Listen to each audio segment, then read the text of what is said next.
প্রচণ্ড তাড়াতাড়ি নিয়ে স্টেশনে দাঁড়িয়ে আছি। ঠিক তখনই হঠাৎ কারো মুখে শুনলাম নিজের নাম, এ বিজয়। আমি চমকে পিছনে তাকিয়ে দেখি আমার পুরনো কলেজের বান্ধবী দুর্বা। এত করে ডাকছি, শুনতে পাচ্ছিস না? আরে দুর্বা, তুই এখানে? কেমন আছিস? ভালো আছি, তুই কেমন আছিস? তোকে তো ফোনে পাচ্ছিলাম না কিছুতেই। ফোন, মানিব্যাগ সব কিছু ছিনতাই হয়ে গেছে। নতুন নাম্বার নিয়েছি।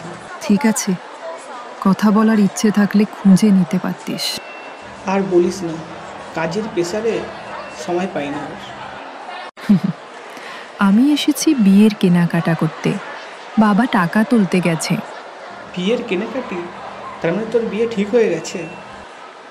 হ্যাঁ রে, আগামীকাল বিয়ে। বাহ, কংগ্রাচুলেশন। তোকে না ডাকলে বিয়েটা অসম্পূর্ণ থাকবে। অনিমেষকে নিয়েই চলে আসিস। ঠিক আছে, আমরা আসবো, তুই চিন্তা করিস না।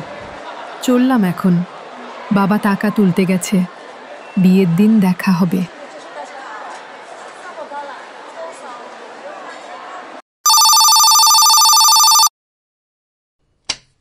হ্যালো অনিমেষ, কাল দুর্বার বিয়ে, যাবি তো? হ্যাঁ ভাই, জানি দুর্বা বলেছে, তাহলে কাল বিকেলেই বেরিয়ে পড়ব। ওকে, ঠিক আছে। আমরা দুজনেই রওনা দিলাম দুর্বার গ্রামের দিকে। সন্ধ্যা নেমেছে আর ট্রেনের জানলায় ধূসর আলো এসে পড়েছে। কিরে, ব্যাগে আবার বই খাতা? তুই জানিস তো, লিখি একটু আধটু, ফাঁকে ফাঁকে লিখবো ভেবেছি।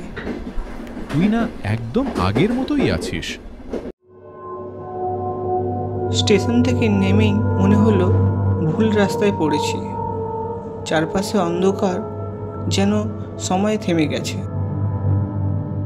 এই রাস্তাটা খুব অদ্ভুত লাগছে। চল, আলো দেখা যাচ্ছে সামনে, হয়তো ওটাই দুর্বার বিয়ের বাড়ি। দূরে কিছু আলো দেখা গেল, কিন্তু যত এগিয়ে যাচ্ছি আলোটা ততই যেন দূরে চলে যাচ্ছে। ওদিকে যাবি না, ফিরে যা, ওটা মরণ ফাঁদ। ফিরে যা, না হলে মরবি, মরবি। চল ভাই, পাগল মানুষ, ওর কথা শোনার মানে নেই। আমরা পৌঁছালাম একটা বিশাল আলো ঝলমলে বিয়েবাড়িতে। তবে আশ্চর্য, একটাও চেনা মুখ নেই। খিদে পেয়েছে রে, চল আগে খেয়ে নি। একজন ভদ্রলোক এগিয়ে আসে ওয়েলকাম ড্রিঙ্কস নিয়ে। এই নিন, পান করুন। গ্লাসটা হাতে নিয়েই আমার কেমন একটা অস্থির লাগলো। রক্তের মতো লাল তরল, অদ্ভুত গন্ধ। আমি আর অনিমেষ খেলাম না সেই শরবতটা। ভাই, খেয়ে নি, তারপরে দুর্বার সাথে দেখা করব, খুব খিদে পেয়েছে। কি খেতে চান বাবু? যা চাইবেন পাবেন। একটু অবাক হলাম, বিয়ে বাড়িতে যা চাইব তাই দেবে? এটি বিয়ে বাড়ি না হোটেল? আর কথা না বাড়িয়ে বললাম, চিকেন দিন শুধু। কিছুক্ষণ পর লোকটা খাবার দিয়ে গেল।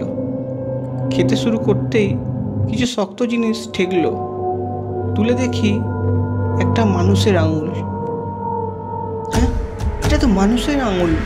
মানে আমরা এতক্ষণ ধরে মানুষ খাচ্ছিলাম?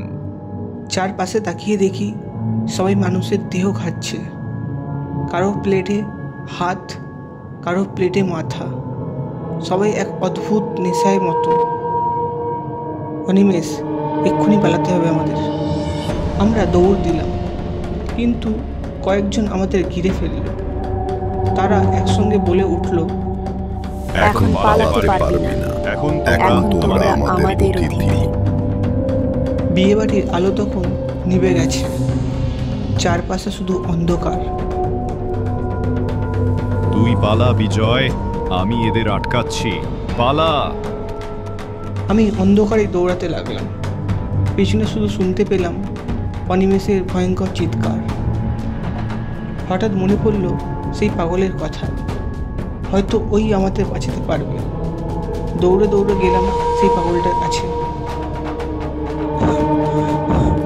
আপনি বলেছিলেন ওই বিয়ে বাড়িতে না যেতে। দয়া করে আমার বন্ধুকে বাঁচান।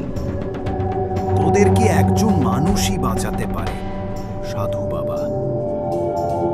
পাগল আমাকে সাধু বাবার কুঠিরে নিয়ে গেল।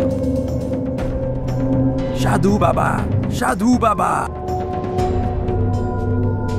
সাধু বাবাকে সব খুলে বলল পাগল। ভয়ের পাস না, চল, সময় খুব কম।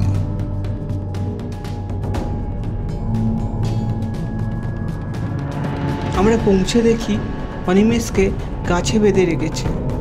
সাধু বাবা মন্ত্র পড়তে পড়তে বলল, ওম কিলিং ব্লিং সুহা। তোরা মানুষ খেকো আত্মা, আজ মুক্তি পাবি এই আগুনে।